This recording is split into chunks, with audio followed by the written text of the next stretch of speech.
Dear students, welcome back to MT Classes, a place to learn physics and mathematics with an ease. आज हम लोग class 9th का video lecture शुरू करने जा रहे हैं। तो पहले वीडियो लेक्चर में जो हम लोग टॉपिक कवर करेंगे वो है मोशन। मोशन बहुत इंटरेस्टिंग टॉपिक है। क्यों इंटरेस्टिंग हो जाता है? क्योंकि अगर हम लोग कहीं खड़ा होते हैं, रोड पे चल रहे हैं, तो हर चीज आसपास का हम लोग को चलता हुआ नजर आता है। तो कोई भी चीज चल रहा है तो हम लोग कहेंगे वो मोशन में है। इवन घर में बैठे हुए पंखा भी चल रहा है तो वो भी मोशन में है। तो ये हमारे लिए बहुत इंटरेस्टिंग टॉपिक हो जाता है, क्योंकि इसका ऑब्जर्वेशन हम लोग डे टू डे लाइफ में करते हैं। अब उसका कैलकुलेशन भी सीखे थोड़ा बहुत कोई करता भी होगा, जाने अनजाने में कैलकुलेशन हो जाता है। गाड़ी अगर चलता है, चलाते हैं, साइकिल ही चलाते हैं, तो आप बहुत सारा चीज मोशन से रिलेटेड कैलकुलेट करते हैं, जैसे कि स्पीड हो गया, डिस्टेंस हो गया, ये सब आप जानते हैं इसके बारे में। तो मोशन बहुत इंटरेस्टिंग टॉपिक हो जाता है। इसके कारण मोशन जो टॉपिक है हमारा, वो फिजिक्स के मैकेनिक्स ब्रांच के अंतर्गत आता है।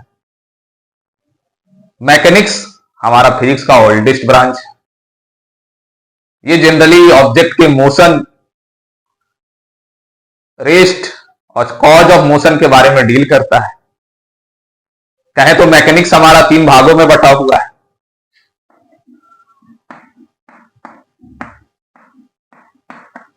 ओल्डेस्ट ब्रांच है ये फिजिक्स का, याद रखिएगा। इसमें हम लोग 3 भागों में मोशन को रिप्रेजेंट करते हैं और मोशन से रिलेटेड चीजों को देखते हैं। पहला भाग होता है स्टैटिक्स।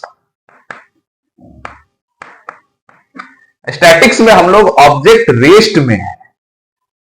क्यों ऑब्जेक्ट को रेस्ट में कहेंगे, उसके पीछे का कहने का पीछे का कारण क्या है, वो जब हम लोग जानते हैं, without knowing it's cause of being in rest, cause के बारे में नहीं डिस्कस करते हैं, सिर्फ रेस्ट में है, क्यों कह रहे हैं रेस्ट में, इसके बारे में जो डील करता है ब्रांच, उसको हम लोग कहते हैं स्टैटिक्स।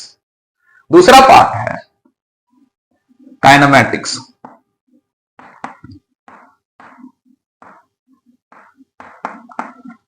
काइनेमैटिक्स हमारा ऑब्जेक्ट मोशन में है, किसके रिस्पेक्ट में मोशन में कह रहे हैं, क्यों कह रहे हैं, क्या पैरामीटर्स लिए, उसके बारे में डील करेगा। ठीक है, तो मोशन में ऑब्जेक्ट है, किस बिना पे आप कह रहे हैं कि ऑब्जेक्ट मोशन पे है, विदाउट नोइंग इट्स कॉज। तो काइनेमैटिक्स हमारा इस पे डील करता है। स्टैटिक किस पे डील किया, ऑब्जेक्ट के रेस्ट पे होने का, ऑब्जेक्ट के मोशन में होने का डील जो हमारा करता है वो काइनेमैटिक्स करता है। अभी तक हम लोग इन दोनों के बारे में अगर लेके चले तो इन दोनों में अभी तक हम लोग विदाउट नोइंग इट्स कॉज हम लोग बात कर रहे हैं।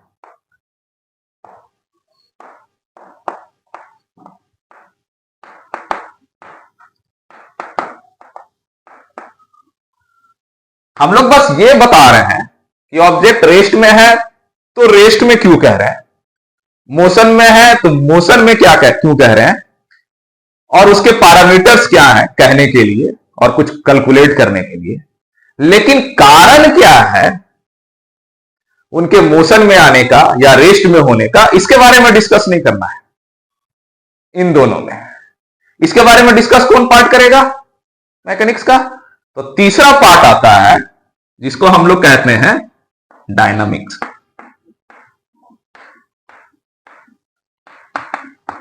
ये हम लोग का डील करेगा cause of an object in motion. तो सिंपली कहे तो कॉज ऑफ मोशन क्या है, उसके बारे में डील करता है हमारा डायनामिक्स। तो हम लोग को क्या पढ़ना है, यहां पे सवाल ये आता है। तो हम लोग को पढ़ना है काइनेमैटिक्स। हम लोग को बस ऑब्जेक्ट मोशन में है, उसके कुछ पैरामीटर्स के बारे में पढ़ना है और कैलकुलेट करने का तरीका सीखना है without knowing it cause of origin. Origin कैसे हुआ, कैसे मोशन में आया, उसके बारे में डिस्कस नहीं करें। सिंपल मोशन में क्यों है, कैसे है, उसके बारे में डिस्कस करें तो उसको हम लोग काइनेमेटिक्स में कहते हैं। उसी को हम लोग को यहाँ पे पढ़ना है और समझना है। तो काइनेमेटिक्स समझने के लिए काइनेमेटिक्स का कुछ पैरामीटर्स हैं जिसको अगर हम लोग समझ गए तो काइनेमेटिक्स हम लोग समझ जाएंगे। ये बहुत आसान है और उन्हीं पैरामीटर्स के बारे में इस पूरे चैप्टर में हम लोग का डिस्कशन चलेगा। तो क्या क्या पैरामीटर्स को हम लोग को डील करना है? तो सबसे पहला जो पॉइंट आता है वो होता है पोजीशन। ऑब्जेक्ट का पोजीशन। दूसरा जो आएगा वो आएगा डिस्टेंस। क्या दूरी चला गया है किसी ऑब्जेक्ट के द्वारा। डिस्टेंस का ही एक पार्ट होता है शॉर्टेज डिस्टेंस जिसको हम लोग कहते हैं, वो होता है डिस्प्लेसमेंट। इसी में हम लोग पढ़ेंगे स्पीड, जो rate of change in distance का बात करता है। इसी में हम लोग पढ़ेंगे वेलोसिटी और वेलोसिटी का रेट अगर निकालना हो तो हम लोग पढ़ते हैं एक्सीलरेशन। ये 6 पैरामीटर्स के बारे में अगर आपको पता है, इसका सब पैरामीटर्स भी आएगा, जैसे स्पीड का सब पैरामीटर्स आएगा, यूनिफॉर्म, नॉन यूनिफॉर्म, एवरेज, ऐसे ही वेलोसिटी का आएगा, uniform velocity, non uniform velocity, average velocity, they are सब पार्ट ऑफ दैट। तो बेसिक जो पार्ट हम लोग देख रहे हैं, अगर इतना का नॉलेज है हम लोग को तो हम लोग कहेंगे कि काइनेमेटिक्स हम लोग को आता है। 6 parts: position, distance, displacement, speed and acceleration and velocity. तो सबसे पहला चीज और इंपॉर्टेंट चीज जो हो जाता है वो हो जाता है हमारा पोजीशन।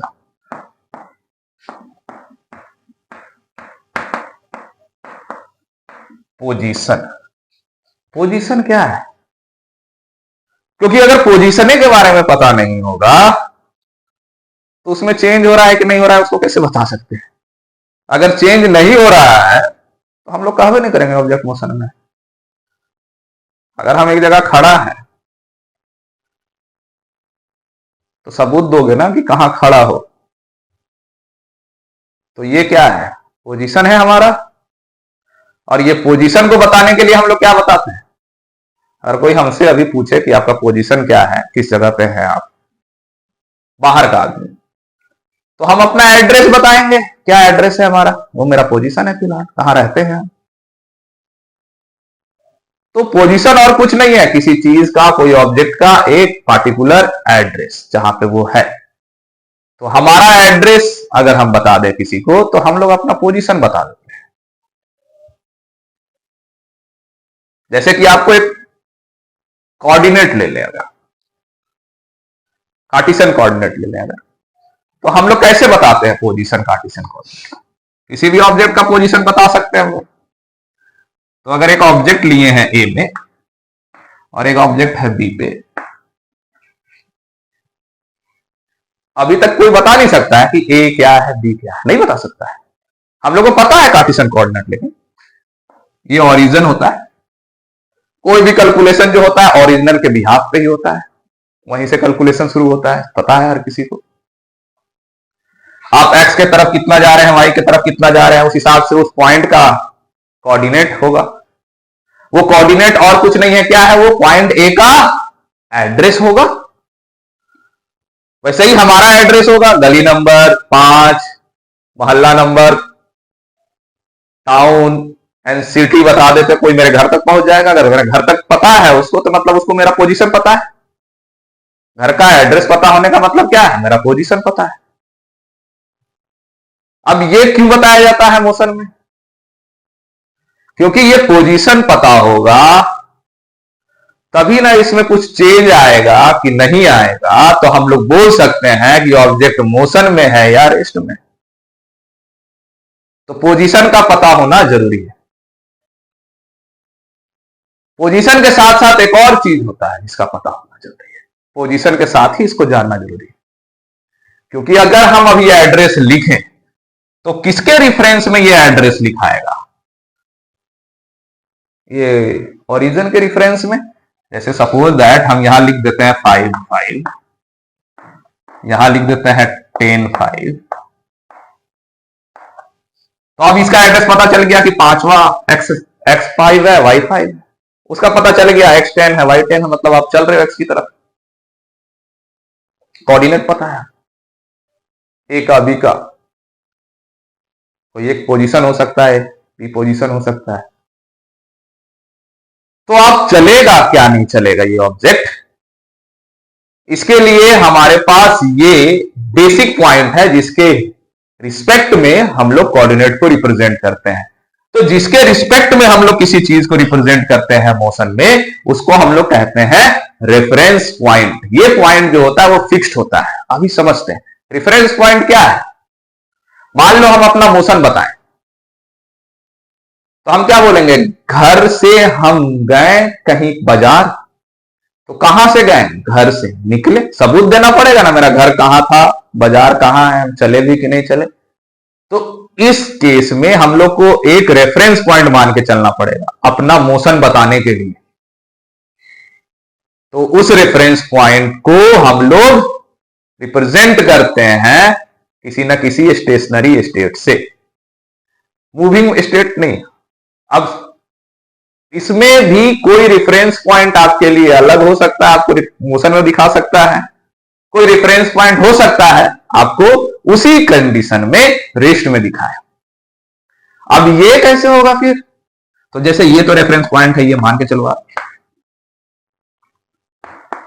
अब जो हम लोग बात बोले हैं वो कैसे होगा पॉसिबल?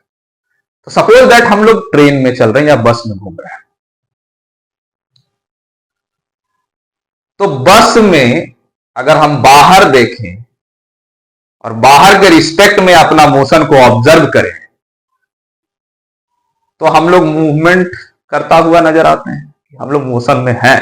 क्योंकि हम लोग क्या किए, एक टाउन को क्रॉस कर रहे हैं, एक नदी को क्रॉस किए, एक तालाब को क्रॉस किए, एक स्कूल को क्रॉस किए। प्रूव है, क्योंकि वो तालाब, स्कूल, वो टाउन क्या है, एक रेफरेंस पॉइंट है, स्टेशनरी पॉइंट है जिसके रिस्पेक्ट में हम मूव कर रहे हैं। तो एक प्रूफ मिल गया आपको। एक स्कूल ही बना दे अगर हम, ठीक है, स्कूल के बगल में एक रोड चल रहा है, यहां पे आप चल रहे हैं अगर, तो आप अगर इसको क्रॉस किए तो आप अपने आप को बता दीजिएगा कि आप पॉइंट ए से बी पर गए हैं, आप मूव कर रहे हैं with respect to this reference point, even if it is a school और हॉस्टल और समथिंग एल्स। लेकिन उसी जगह पे बस के अंदर हम बैठे हैं या ट्रेन में बैठे हैं, हमारे बगल वाले पैसेंजर, को पैसेंजर के रिस्पेक्ट में क्या हम मोशन में है? नहीं, वो तो वहीं बैठा हुआ है, हम भी यहीं बैठे हैं। अभी तक ना वो पोजीशन चेंज कर रहा है ना हम पोजीशन चेंज कर रहे हैं, तो उसके रिस्पेक्ट में मेरा कोई पोजीशन चेंज नहीं हुआ। तो एक ही समय में हम किसी चीज के रिस्पेक्ट में मोशन में हो सकते हैं और किसी चीज के रिस्पेक्ट में मोशन में नहीं भी हो सकते हैं। तो रेफरेंस पॉइंट क्या सेलेक्ट किया गया है वो भी बहुत जरूरी होता है। पैसेंजर के रिस्पेक्ट में हम मोशन में नहीं होंगे, लेकिन बाहर के सराउंडिंग के रिस्पेक्ट में हम मोशन में होंगे, because we have selected the reference point outside the moving train और बस। इनसाइड में आप सेलेक्ट कीजिएगा तो मोशन में नहीं होइएगा। तो रेफरेंस पॉइंट बहुत इंपॉर्टेंट हो जाता है किसी भी ऑब्जेक्ट को मोशन में बताने के लिए कि ऑब्जेक्ट मोशन में है भी या नहीं। तो रेफरेंस पॉइंट क्या होता है? तो रेफरेंस पॉइंट कोई भी स्टेशनरी पॉइंट लेते हैं, चलता फिरता पॉइंट नहीं लेते, ऑब्जेक्ट के रिस्पेक्ट में एक stationary point with respect to the object on behalf of which we are considering our motion, इसके बिहाफ में हम अपना मोशन को कंसिडर कर रहे हैं और रिप्रेजेंट कर रहे हैं एक तरह से कहें तो रेफरेंस पॉइंट एक स्टेशनरी पॉइंट होना चाहिए जिसके बिहाफ में, जिसके रिस्पेक्ट में आप अपने मोशन को रिप्रेजेंट कर रहे हैं। तो रेफरेंस पॉइंट भी लेना बहुत जरूरी है। रेफरेंस पॉइंट लेना जरूरी कैसे? बहुत अच्छा है, एक एग्जांपल ले लो। ट्रेन में चल रहे हैं, घर वाला फोन किया, कहां पहुंचे, बाहर नहीं देखा, सीटे पे बैठे हुए हैं, ऐसे बोल दोगे तो काम चल जाएगा? आगे वाला अलग अलग तरह का बात बोलना शुरू करेगा, तुमको जो अच्छा ना भी लगे तो उसको आपको बताना पड़ेगा कि हम कौन सा मोहल्ला क्रॉस कर रहे हैं, कौन सा टाउन क्रॉस कर रहे हैं। दिल्ली से ही आ रहे हो, इलाहाबाद क्रॉस कर रहे हो, तो बोलोगे अभी इलाहाबाद क्रॉस किए, तो आगे वाला बोलेगा अच्छा तुम चल तो रहे हो। दूसरा तरीका भी हो सकता है, अभी इलाहाबाद पहुंचे हैं, मतलब इलाहाबाद स्टेशन पे रुके हुए होंगे। तो दोनों चीज बता रहे हो आप, मोशन को रिप्रेजेंट कर रहे हो, रेस्ट भी है, मोशन में भी है। आगे वाला पता चल जाएगा बोलने का तरीका से। तो वो रेफरेंस पॉइंट आप जो ले रहे हैं उसके रिस्पेक्ट में आप अपना बात को रखें। तो रेफरेंस पॉइंट बहुत इंपॉर्टेंट हो जाता है किसी भी चीज को मोशन में बताने के लिए या रेस्ट में बताने के लिए। ठीक है, अब ये पोजीशन के बारे में पता चल गया, रेफरेंस पॉइंट के बारे में पता चल गया। अब अगर आप अपना पोजीशन को चेंज कर रहे हो, suppose that you are going from A to B, A से बी तक गए हम, तो ये क्या है, ए से बी तक चले तो हम अपना पोजीशन चेंज किए। तो एक्चुअली जो पाथ हम लोग कवर करते हैं वो हमारा दूसरा पैरामीटर आ जाता है, इसको हम लोग कहते हैं डिस्टेंस।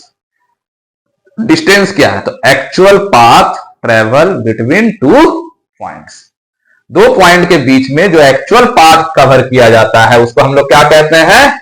डिस्टेंस कहते हैं। तो पोजीशन सबको समझ में आ गया क्या होता है। पोजीशन के रिस्पेक्ट में रेफरेंस पॉइंट समझना बहुत जरूरी है। अब हम लोग बात करेंगे डिस्टेंस का। तो डिस्टेंस क्या है? जैसे पोजीशन पॉइंट ए से हम बी पर गए, ए से गए बी पर, तो ए से बी पर जाने का एक तो सीधा तरीका है, एकदम स्ट्रेट लाइन फॉलो किए, तो ये भी पाथ लेंथ है जो हम लोग कवर कर रहे हैं। एक ये भी पाथ हो सकता है, सपोज दैट ये तेरा स्कूल है, एग्जांपल ले, ज्यादा अच्छा समझ में आएगा। स्कूल से अब घर जाना है, सुबह सुबह तो सीधा रास्ता से पहुंच जाओगे, लेट होता है, लेकिन छुट्टी समय जरूरी नहीं है कि स्कूल से घर सीधा जाए। हो सकता है बाजार घूमते हुए जाओ, एगो दुगो होगा तुम लोग में से जो सीधा कभी नहीं जाता हो, तो ये एक पाथ ट्रेवल किया, इसको मान लेते हैं पी पाथ। एक सीधा गया, बहुत शरीफ बच्चा है, पढ़ने लिखने वाला है, बहुत कम मिलता है आजकल, सीधा घर गया, एकदम स्कूल से छुट्टी हुआ सीधा घर जाना है, नहीं, ऐसा कम मिलता है। एक है हमारा जो दोस्त का घर गया, वहां से कुछ सामान उमान लिया, बाजार उजार गया, उसके बाद घर गया घूमते घामते। तीन वैरायटी के लोग हो जनरली। तो ए से बी जाने के लिए तीन तरह का रास्ता चले आप, इन तीनों को हम लोग क्या कहेंगे? डिस्टेंस कहेंगे। तीनों को डिस्टेंस कहेंगे, कोई एक नहीं है। तो डिस्टेंस क्या है? Generally actual path cover between two point. तो डिस्टेंस जो हमारा होता है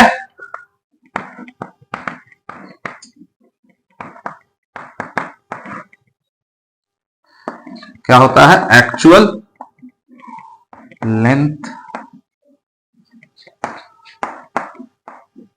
कवर्ड बाय एन ऑब्जेक्ट।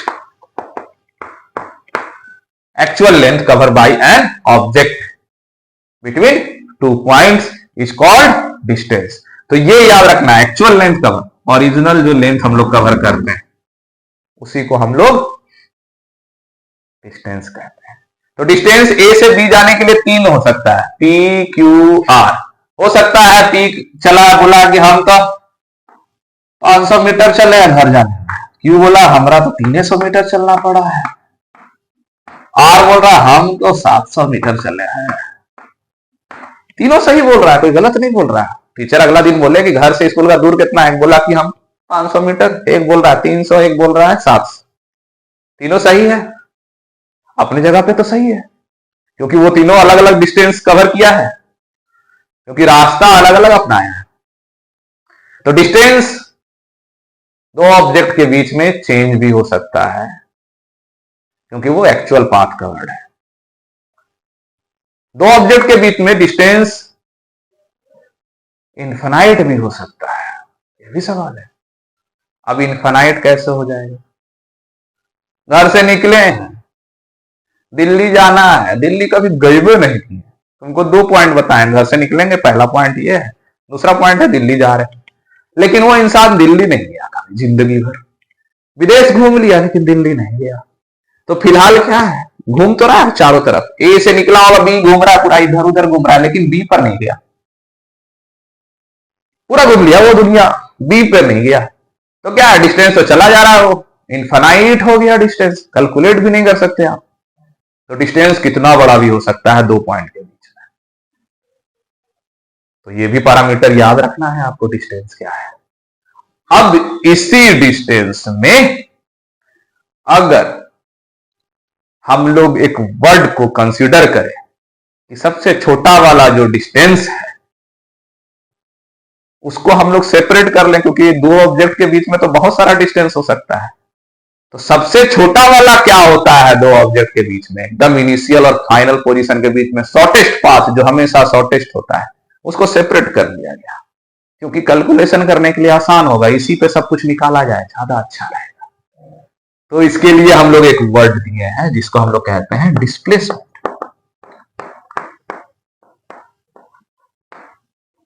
तो डिस्प्लेसमेंट और कुछ नहीं है, शॉर्टेस्ट डिस्टेंस है।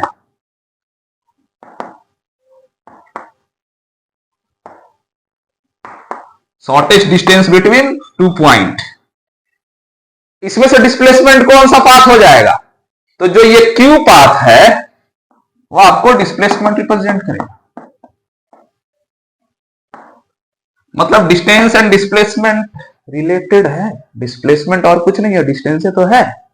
सबसे छोटका वाला जो डिस्टेंस था दो ऑब्जेक्ट के बीच का, उसको हम लोग डिस्प्लेसमेंट कह रहे हैं, कोई नया चीज नहीं था, सब कुछ इतना कंफ्यूजन में चलता है।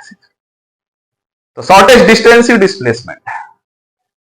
दो ऑब्जेक्ट में क्या लेना है, इनिशियल पॉइंट लेना है, फाइनल पॉइंट लेना है, इसके बीच में एकदम सीधा लाइन खींच देना है, वो हमारा डिस्प्लेसमेंट है। अब डिस्प्लेसमेंट और डिस्टेंस में डिफरेंस देखेंगे तो कुछ कंसिडरेशन है, क्योंकि डिस्प्लेसमेंट तो हम बोल रहे हैं distance, shortest distance between initial and final position. अगर इसका डिफरेंस डिफिनेशन लिखे तो ये क्या है, शॉर्टेस्ट डिस्टेंस बिटवीन किसका किसके बीच में, final and initial position of an object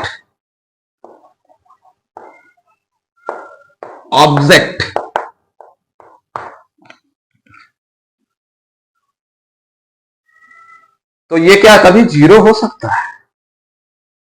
तो हां, डिस्प्लेसमेंट जीरो भी हो सकता है, निगेटिव भी हो सकता है, लेकिन कभी डिस्टेंस जीरो और निगेटिव नहीं होगा। चले हो तो, चल भी नहीं किए हो तो जीरो हो सकता है।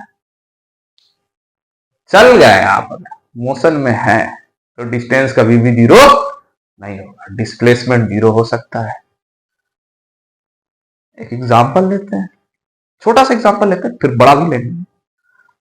अगर आप सर्कुलर मोशन कर रहे हैं, पॉइंट ए से मूवमेंट शुरू किए, गोल घूमे, एक सुबह सुबह दौड़ने गए गांधी मैदान में, घूम के वापस आ गए उसी पोजीशन पे, गेट से निकले, दौड़ना शुरू किए, दौड़ के फिर गेट पास आ गए, बोले बहुत चले। कोई पूछेगा डिस्प्लेसमेंट क्या होगा, तो जीरो। क्यों जीरो होगा? क्योंकि आपका इनिशियल पोजीशन और फाइनल पोजीशन दोनों एक ही है, तो इन दोनों के बीच का डिफरेंस जब निकालोगे तो जीरो आएगा। तो डिस्प्लेसमेंट जीरो भी हो सकता है, लेकिन डिस्टेंस क्या होगा, इस सर्कल का सरकमफेरेंस। तो डिस्टेंस कभी भी जीरो नहीं होगा। गोल गोल घूम के आ गए तो क्या हो गया, डिस्टेंस कवर किए हैं, स्पीड निकालेंगे। तो डिस्प्लेसमेंट जीरो हो सकता है, डिस्टेंस कभी भी जीरो नहीं हो सकता। एक एग्जांपल है सर्कुलर मोशन में डिस्प्लेसमेंट को जीरो करने का। डिस्प्लेसमेंट निगेटिव भी हो सकता है। अब निगेटिव वाले पे हम लोग सब कुछ समझेंगे। निगेटिव क्यों बोल रहे हैं, तो देखो जनरली हम लोग जब मोशन कंसीडर करते हैं तो एक बेसिक ओरिजिन पॉइंट मान के चलते हैं कि कहां से मोशन शुरू हुआ है। तो जब हम लोग मोशन कंसीडर करेंगे तो एक बेसिक पॉइंट मानेंगे। फिजिक्स में पॉजिटिव निगेटिव और कुछ नहीं है, चेंज इन डायरेक्शन है। जैसे हम ऐसे हाथ खड़ा किए हैं तो इधर हम पॉजिटिव मान रहे हैं, इधर निगेटिव मान रहे हैं। अगर इधर जाओगे तो पॉजिटिव वेरिएबल लेना होगा, इधर जाएंगे तो निगेटिव वेरिएबल लेना पड़ेगा। चला डिस्टेंस ही है, लेकिन उसका डायरेक्शन बदल गया तो वो निगेटिव हो जाएगा। अगर डायरेक्शन सेम हम जो कंसीडर करके चल रहे हैं उसी डायरेक्शन में चलोगे तो पॉजिटिव हो जाओगे। तो यहीं से हम लोग निगेटिव पॉजिटिव समझते हैं। तो डिस्टेंस कैसे negative positive, suppose that if you are starting from your home point A से आगे गए बी पर, बी से आगे गए सी पर, ठीक है। एक दोस्त के घर गए, दोस्त के घर से स्कूल गए, फिर स्कूल से वापस जाए। अब इस तरह का मोशन जिसमें आप वापस आ रहे, यहां तो जा रहे थे ऐसे, ऐसे वापस आए, वापस घर आ गए, शरीफ बच्चा है, अच्छी बात है। तो यहां पे डिस्टेंस अगर मेजर करें हम तो मान लेते हैं ये 200 मीटर का सेट है। तो डिस्टेंस क्या होगा, 200 200 400, इधर चले 400, 4 4 800। तो डिस्टेंस आप इस जगह पे कितना निकाल लीजिएगा, तो डिस्टेंस तो तुम्हारा हो गया, दैट इज 800 मीटर। यहीं पे आ गए वापस घूमते घामते, तो डिस्प्लेसमेंट क्या होगा, तो फाइनल पोजीशन इनिशियल पोजीशन दोनों एक ही है। तो डिस्प्लेसमेंट इस केस में क्या हो गया, ये तो जीरो हो गया। अब अगर आप घर से थोड़ा आगे चले जाए दूसरे डायरेक्शन में, जिधर की आपका ग्राउंड है, घर गए नहीं कि डायरेक्ट ग्राउंड चल गए क्रिकेट खेलने, तो स्टार्टिंग पॉइंट से डिस्प्लेसमेंट मेजर किया गया। तो हम लोग कभी भी स्टार्टिंग पॉइंट कंसीडर करते हैं। तो इधर का पॉइंट में अगर हम लोग अगर 200 मीटर ही चले तो ये निगेटिव 200 मीटर चले, आप अपोजिट डायरेक्शन में आप चल रहे हैं। तो इस केस में हमारा जो डिस्प्लेसमेंट हो जाता है वो क्या हो जाता है, निगेटिव। कैसे, क्योंकि हम तो इसको ओरिजिन माने थे, इससे शुरू किए थे। तो 200 200, इधर वाला क्या हो जाएगा, ये भी 200 होगा लेकिन ये निगेटिव 200 होगा। तो फाइनल माइनस इनिशियल करके देखो तो आंसर किस में आएगा, निगेटिव में आएगा। ओरिजिन के इधर चल रहे हैं, जैसे बताए हैं कंसिडरेशन फिजिक्स में क्या लेते हैं। तो ओरिजिन किधर चल रहे हैं तो हमारा निगेटिव हो जाता है पॉइंट। तो आपका जो डिस्प्लेसमेंट होता है वो निगेटिव भी हो सकता है। तो डिस्टेंस और डिस्प्लेसमेंट में डिफरेंस आता है। तो डिस्टेंस जो एक्चुअल पाथ कवर होता है, डिस्प्लेसमेंट क्या होता है, shortest distance between two point. Distance हमेशा हमारा पॉजिटिव होगा, डिस्प्लेसमेंट पॉजिटिव भी हो सकता है, निगेटिव भी हो सकता है और जीरो भी हो सकता है। डिस्टेंस जो होगा वो डिस्प्लेसमेंट के बराबर हो सकता है।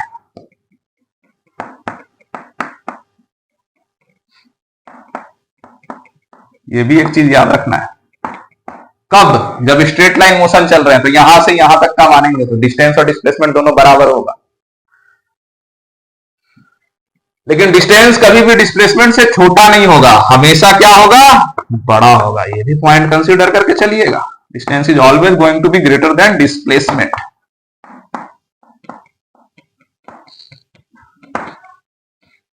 ये हो गया, इंपॉर्टेंट पॉइंट है ये। डिस्टेंस हमेशा क्या होगा, पॉजिटिव होगा। डिस्टेंस हमेशा क्या होगा, ये क्या होगा, ऑलवेज पॉजिटिव।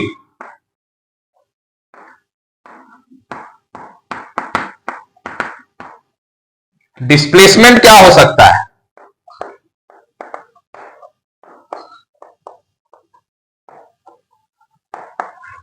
तो डिस्प्लेसमेंट पॉजिटिव भी हो सकता है, निगेटिव भी हो सकता है और जीरो भी हो सकता है, याद रखिएगा। ये मेन डिफरेंस है हमारा डिस्टेंस और डिस्प्लेसमेंट। डिफिनेशन तो सबको याद है। तो हम लोग डिस्टेंस जब निकालते हैं तो ये चीजों को कंसिडर करते हैं। अगर आप ओरिजिन पॉइंट जहां से स्टार्टिंग पॉइंट है वहां से इनिशियल पोजीशन जो ले रहे हैं उसके अपोजिट डायरेक्शन में अगर चल रहे हैं तो वो निगेटिव लीजिएगा। मतलब स्टार्टिंग फेज अगर आपका राइट की तरफ है मोशन, तो राइट में अगर जो भी चीज है वो पॉजिटिव कंसिडर करेंगे आप। लेफ्ट में जो पार्ट चलेगा उसको आप लोग निगेटिव में कंसिडर करेंगे। ठीक है, ये नॉर्मल चीज है। डिस्प्लेसमेंट सिंपल है, बहुत इजी तरीके से निकाल सकते हैं। डिस्प्लेसमेंट में क्या करना है, चाहे वो सर्कुलर मोशन हो, चाहे ट्रायंगुलर में मोशन कर रहे हैं, चाहे किसी भी डायरेक्शन में मोशन कर रहे हैं, तो शॉर्टेस्ट पाथ को आपको निकालना होता है, वही कहलाता है हमारा डिस्प्लेसमेंट। तो बेसिक पॉइंट था ये डिस्टेंस और डिस्प्लेसमेंट तक। अब हम लोग अगर ऑब्जेक्ट को कहेंगे कि कुछ दूर चल दिया, पोजीशन चेंज कर दिया, तो अब हमारा जो आगे का पार्ट आएगा डिस्टेंस और डिस्प्लेसमेंट पे जो हम लोग कैलकुलेशन करेंगे वो हमारा मोशन होगा, स्पीड होगा, वेलोसिटी होगा।